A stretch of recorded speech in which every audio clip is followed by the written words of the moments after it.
સો hi friends, ગુજરાતમાં degree pharmacy અને diploma pharmacy એટલે કે ફાર્મસી કોર્સ ડી ફાર્મ અને બી ફાર્મ માટેનું જે શેડ્યુલ છે મોક રાઉન્ડ અને ફર્સ્ટ રાઉન્ડ માટેનું એ અપડેટ કરી દેવામાં આવ્યું છે. એસીપીસીની ઓફિશિયલ વેબસાઇટમાં આવી અને ડિગ્રી અને ડિપ્લોમા ફાર્મસી માટેના પેજમાં તમે આવશો તો આજની અપડેટ તમને જોવા મળશે. જે લાસ્ટ અપડેટ હતી ઓગસ્ટ મહિનાની હતી.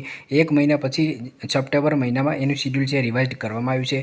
10 સપ્ટેમ્બરના દિવસની અપડેટ તમે જોઈ શકો છો. તો અહીંયા જે પણ શેડ્યુલ તમને જોવા મળશે એના પર ક્લિક કરી અને પીડીએફ તમે ડાઉનલોડ કરી લેશો.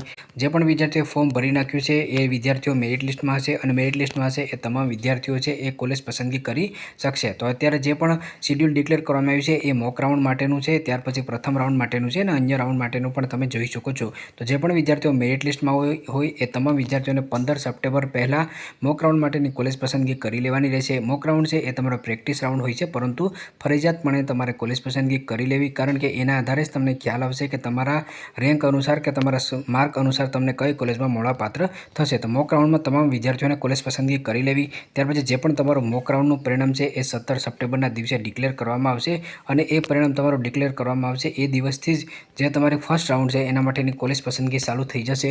ફર્સ્ટ રાઉન્ડ છે એ ખૂબ જ અગત્યનો હોય છે, કારણ કે મોસ્ટ ઓફલી સરકારી અર્ધ સરકારી જે કોલેજ હોય છે એની સીટો ફૂલ થઈ જતી હોય છે. તો ફર્સ્ટ રાઉન્ડ માટે ફરજિયાતપણે તમામ વિદ્યાર્થીઓને કોલેજ પસંદગી કરી લેવી.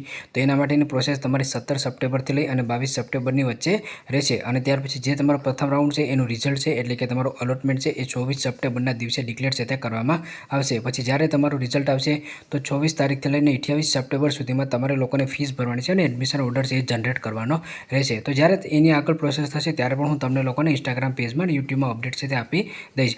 જે પણ વિદ્યાર્થીઓ ડિગ્રી ફાર્મસી અને ડિપ્લોમા ફાર્મસીમાં એડમિશન લે છે એ વિદ્યાર્થીઓની કોલેજ છે એ 30 સપ્ટેમ્બરથી ચાલુ થઈ જશે અને જાહેરાત છે એ પણ કરી દેવામાં આવી છે. ત્યાર પછી તમે નીચે આવશો તો પ્રથમ રાઉન્ડનું એડમિશન કેન્સલ ક્યારે કરવાનું રહેશે એની તારીખ જોવા મળશે અને સેકન્ડ રાઉન્ડ ક્યારે ચાલુ થશે એની માહિતી છે એ તમને જોવા મળશે. તો જે પણ વિદ્યાર્થીઓ ડિગ્રી ફાર્મસી ડિપ્લોમા ફાર્મસીમાં ફોર્મ ભર્યું હોય એ તમામ વિદ્યાર્થીઓને અત્યારે લોગિન કરવાનું છે. લોગિન કરી અને ત્યાર પછી મોક રાઉન્ડ માટેની કોલેજ પસંદગી કરવાની રહેશે અને મોક રાઉન્ડનું રિઝલ્ટ આવશે ત્યાર પછી ફરજિયાતપણે ભૂલ્યા વગર તમારા લોકોને પ્રથમ રાઉન્ડ માટેની કોલેજ પસંદગી કરવાની રહેશે. તો જો તમને લોકોને ખ્યાલ ના આવતો હોય કે કઈ રીતે કોલેજ પસંદગી કરવી તો તમે કોમેન્ટ્સ કરજો, તો હું એના પર પણ વિડીયો છે બનાવી દઈશ. જો તમને અપડેટ પસંદ આવે તો લાઇક કરજો અને ચેનલમાં ન હોય તો ચેનલને સબસ્ક્રાઈબર કરવાનું ભૂલશો નહીં.